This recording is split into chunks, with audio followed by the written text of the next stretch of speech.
Hello, how are you, Max? Very well, thanks. How are you? Very good, thank you. Thank you for doing this. No worries. And hello to everyone who's tuned in. Uh, this is Foundry Live. It's a term-based event for creative students where we bring industry professionals together to talk about what's happening in the industry. And obviously, we can't do that at the moment, so we've decided to go to the professionals instead. Before I introduce the guests, please send through any questions you might have. We'll either answer them straight away or get to them when we pause for a breath. Tonight, I've got the pleasure of introducing Max Honner, a UX designer at Aesop, based out of Melbourne. Welcome to Foundry Live, Max. Thank you for having me. My bit weird being referred to as a professional sort of design professional. It was not that long ago that I was watching these things, wondering what it would be me that would be interviewed, or even if I'd be asked. Well, so, and for full disclosure, I guess we know each other from your college days, because I was obviously teaching at that time, and you were a student. And so, yeah, what you must have known you get asked eventually, wouldn't you? You always seem like quite a confident student. Yeah, I mean, I think I love a chat, and I think that's probably probably one of the key qualities you need if you're going to do something like this. I think, yeah, I would always hoped that I would be asked. Let's put it that way. There we go. You could now tick it off the list. Done. Yeah. So let's talk a little bit about Aesop, because I mean you've been there for nearly 2 years now. And just before we came onto the live stream, you were talking about that you may actually get to go back into the office or the studio fairly soon. What's the kind of, you saying like next week or the week after? Yeah, so the Aesop office has been closed semi-permanently, fully permanently since about March this year. I think I left the office on the 5th of March and haven't been back in, been working remotely with all of the teams. And I think the office opens from next week, but whether I'm in next week or next year is really sort of up for debate. Really known. Yeah. There's a few different things. I think there's Victoria's laws, and then I think there's sort of Aesop trying to be responsible in not making people travel if they don't have to. And we've got fantastic systems set up. This year's been incredible for working remotely. Yeah, it's I mean, I guess you had probably a year before you went into lockdown, and so then you've had a chance to kind of experience both sides. Has it been an easy transition, or? I mean, I don't know if it's my generation, but I have always been quite a big fan of working from home. Any opportunity that I could get to work from home, I would take. Yeah. But it's been quite easy for me. I think also with the lockdowns, it's meant life has been a little bit slower in general. So it's been nicer to work from home and maybe get up 2 hours earlier and let your team know that you're getting up a little bit earlier to start work earlier, and starting at 7 and then finishing maybe at 4:30 or at 3 to go for a swim or go for a run. And as things are warming up now, it's nicer to get outside in the afternoon. But I think it's definitely suited my lifestyle for sure. That's great. So let's talk about your job there, because it's premium skin, hair, body care products. It has a very distinct brand. It's a wonderful brand. And your job is the UX designer there. So what does that involve? Yeah. My role has changed drastically over the year and a half that I've been there. When I first started, I was working predominantly as a UI designer under the experienced designer, interpreting research and briefs into UI work, I suppose, and interaction designs that would then get hand off to the development team. But as the team's grown and we've sort of found new direction and new leadership, my role is very much now as an experienced designer, not really focusing wholeheartedly on digital, although that is where my most of my work is. But yeah, it's sort of an experienced designer. So taking in all the sort of interactions that happen in store and trying to understand those, and then allowing the user to find really intuitive natural handoff points to the digital product to help them either select a product or learn more about brand, or find some of those brand content points. So, articles on how to cleanse or on skincare when traveling. And so are you doing that from testing, or are you doing that from looking at data? It's a little bit of both, and sometimes none.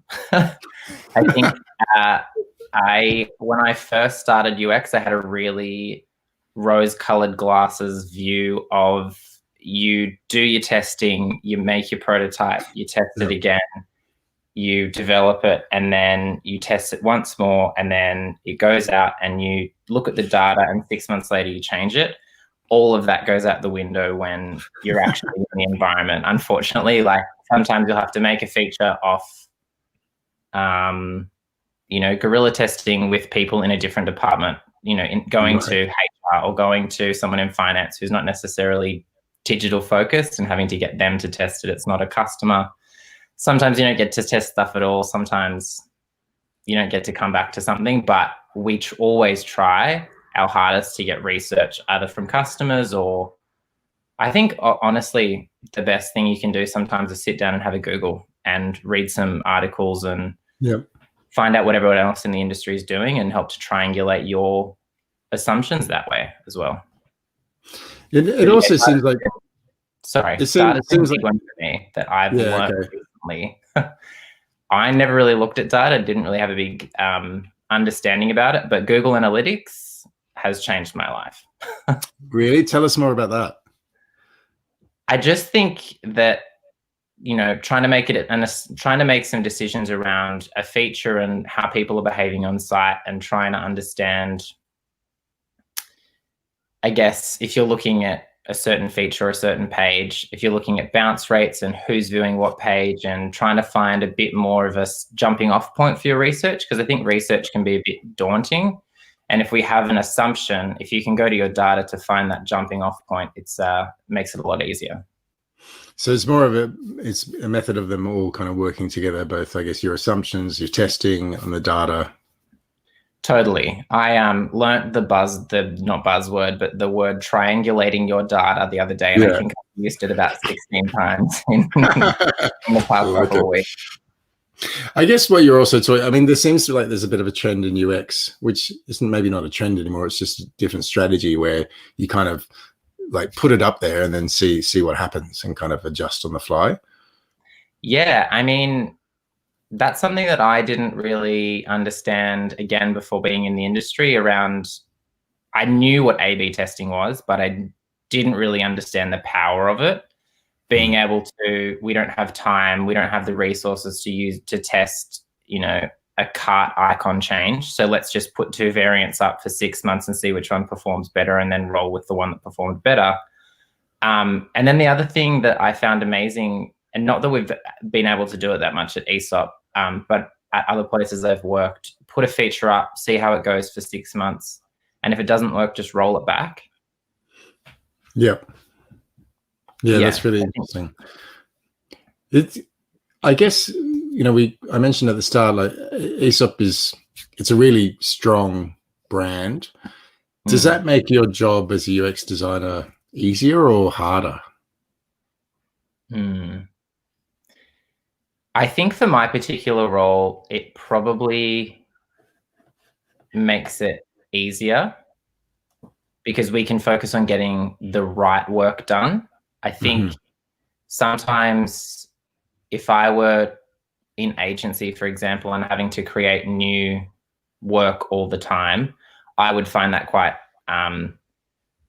exhausting, because I think I'm not the strongest visual designer. So being able to rely on a really incredible design system like Aesop has, and brand guidelines, it allows me to design safely in a prescribed guideline. And then if I'm going to break the rules and suggest something that's outside of that design system, it comes from a place of really understanding it and learning how to break it the right way.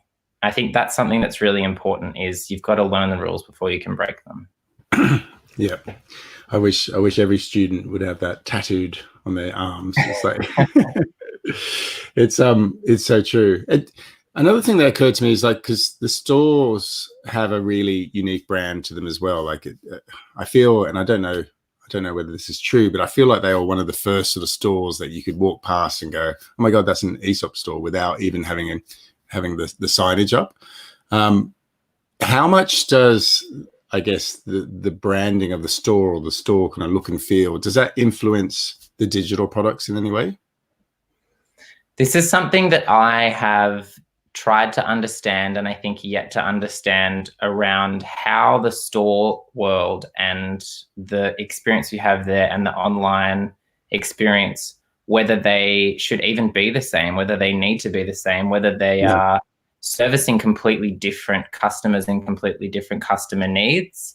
I think I go back and forth on that weekly, but I think the strongest thing that I've learnt is spending time in the stores helps you understand how to create better features online. So even spending an hour in a store and just listening to the way that a customer service representative talks to a customer about a product, or how a customer walks into the space and they look at the wall and they try to understand what the products are, and they, because I guess for someone who's not aware of Aesop, it's quite a daunting experience, potentially walk in there. So what does that look like physically, and how might I better understand a customer who's coming to the site for the first time? Yeah, that's really interesting. There's we've got a question that just popped up actually from a student. How often do you check you're still designing with integrity? And I guess it's picking up on the kind of ideas of UX, because you can obviously not control but manipulate behaviors slightly. Yeah. It's a really tricky one. I mean, it is a really hard balance sometimes to get business goals and user goals and hold them both with sort of a clear vision of both of them, and trying to understand, I guess, where you can push back and say, I don't think a particular feature is going to resonate well with the user because of this, these reasons. I can't think of one off the top of my head, sorry. But yeah, it's a really hard question, I think, to answer. But it's clearly something you think about, isn't it? Because it's like when I asked that, you were like, oh yeah, that question. Yeah.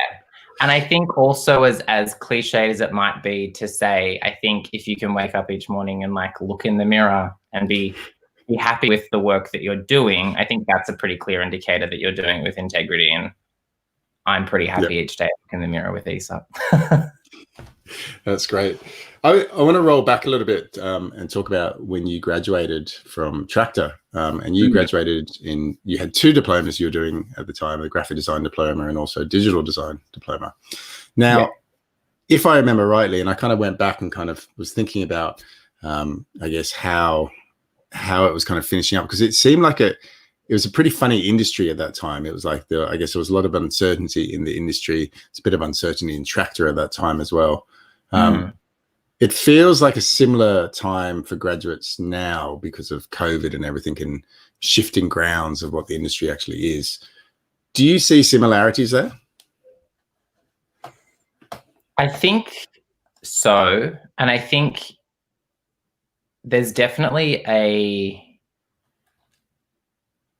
an uncertainty to what the future of design looks like, in terms of how quickly it's going to change.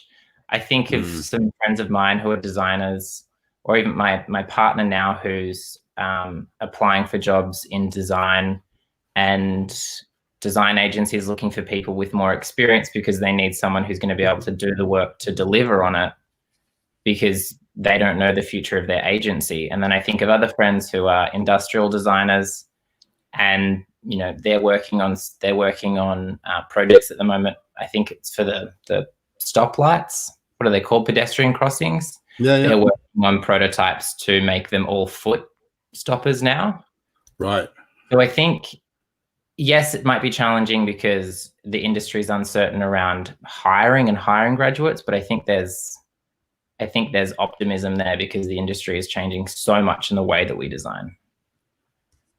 You, if I remember rightly, made it doubly hard for yourself because you moved from Sydney, where you were studying, to Melbourne, yeah? Yeah, yep. I always like to make things a little bit harder for myself. Yeah, I graduated from Tractor and then realized that I am not the strongest visual designer and I don't like visual design that much. So after wanting to be a graphic designer for a while, probably not a great realization to have. And then I went into marketing for a while at General Assembly, which is, I loved my time at General Assembly, but it opened my eyes up to all the other little parts of design, and then quite a big part of design being UX. Yeah. And that allowed me to play with a certain amount of safety around me when it came to visual design, but also explore the things that I love, which is talking to people and finding out what's wrong with the product that they're using or what they love about it and helping to improve that experience. What was it like going to, I mean, I guess going into General Assembly is a great job to have because you're kind of forced to be in touch with the industry. But yeah, finding, I mean, I guess you were getting your head around the Sydney design industry and then kind of going to Melbourne and almost having to start over again. How did you manage that? Well, I'm a bit of a nerd and a bit of a project manager, not just at work, but also in my life. I had a spreadsheet and I copy and pasted every name and every email from every person that I could get. And I tallied how many times I emailed them. If I got a coffee with them, I would schedule a follow-up email, 2 months in advance to then get another coffee and tell them what I'd been doing. And it was ridiculously hard, but I made an incredible amount of connections from it. And funnily enough, people are actually just so kind and they're willing to be your mentor. And I have 3 or 4 people that I look up to in the design world now who we don't talk every day or every week. We probably catch up every 3 or 6 months, but they are there for me when I need it, when I have career crises or when I have, personal crises even. Yeah. Really there to help guide those next steps. And I think it's important to find those people that you trust. How do you, because a lot of students listening to this would be like, okay, that's fair enough, but that seems really scary. How did you kind of, I guess, build up the courage to be able to do that? Well, I have at sometimes debilitating anxiety, so it was definitely not the easiest thing for me to do. But I think honestly, after the first one, it's so much easier after you get that first one. And you're going to get, the one thing worse than rejection is just silence. And you're going to get way more silence than you will get rejections. But if you can keep pushing through those to get that one person, and I think even the connections that you've already made are going to be able to get you more connections. Like everyone listening now has you as a connection, Matt, and you have so many more that you can introduce people to. So talk to the people that you know and ask who they know. That's the best way to sort of get out there as well. It's like making friends. Make friends with your friends' friends. Yeah, that's wonderful advice. So, and then another question I wanted to ask was about this, because you went back to study while you had a job and then you went back to study further. And that feels like a lot of people are thinking about that at the moment just because of the situation that we're in. How was that? Did that feel like a hard thing to do? Was it harder than studying when that's all you had to focus on? No, I don't think so. I wish at year 12, someone had sat me down and said, don't go to uni, don't go to college, don't do anything until you've worked out what you really want to do. Because I think I wasted so much time doing a course that I thought I should be doing instead of working out what I really wanted to do. And I only got that through working and not loving my job and going inward, for want of a better word, to find what I think would really make me happy. And then that was UX, and then being able to explore that through another avenue was really exciting. It's a really hard one though, isn't it? Because I don't know whether I know what I want to do yet. Oh, no, neither. I still have no idea what I want to do with my life, but I'm happy right now, and I think that that's all right. We're running out of time, but I had a question about, because what I remember from you during college was you had lots of kind of extracurricular stuff. So I think you were a photographer for Creative Mornings. You were one of the hosts for Design Kids. How important was that to, I guess, give you a chance to kind of practice what you're learning, but also, I guess, put you out of your comfort zone and kind of expose you to the industry in a better way? Yeah, I think it's a great way, obviously, to make connections and a great way to be seen doing something. And I know that sounds a bit weird, but it's one of those, it's sort of a numbers game. The more places your face is at, the more people will recognize you.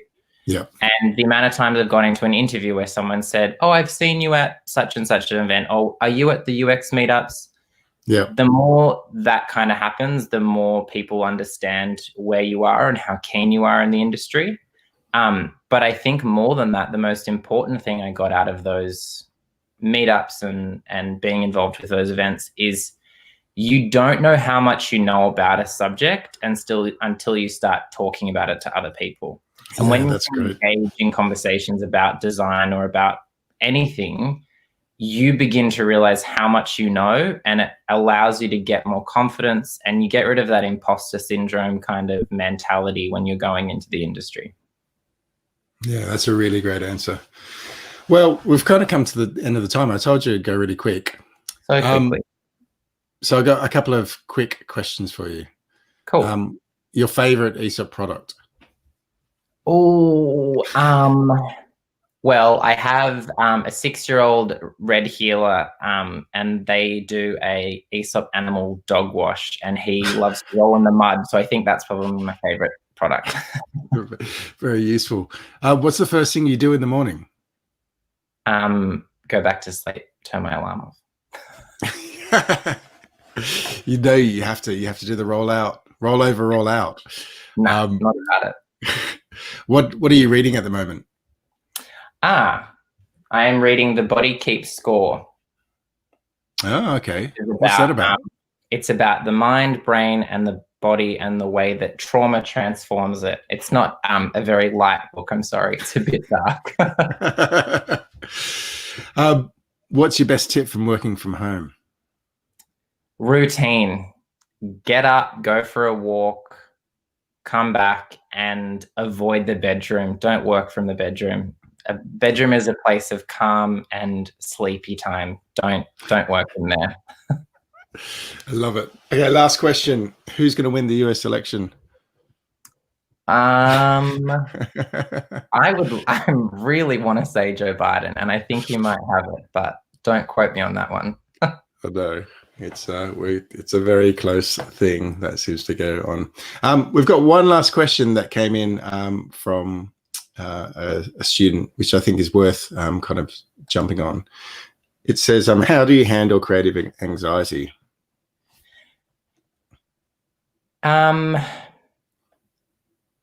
This is something I've been told this from day dot of my design career, and I've only really now just understood it. Do an excessive amount of work, and it allows you to muddle through the crap and find the gold. If you can do heaps, go 150% and then come back 50 and peel it back in, it allows you to sort of understand the crap and get rid of it, if that makes sense. Yeah, that's brilliant. So thank you so much for your time. If people wanted to kind of follow what you're doing, how could they watch what you're doing? Have you got a social that they should check out? I actually deleted all my socials at the start of Aēsop. So I think LinkedIn would be the best way. Yeah, if you have any questions, I'm not a big shower, I'm a big talker, I guess. So if you have any questions, just hit me up. I'm more than happy to talk to anyone. That's wonderful. Thank you so much, Max. Cool. And thank you. Thanks to everyone who watched and asked questions.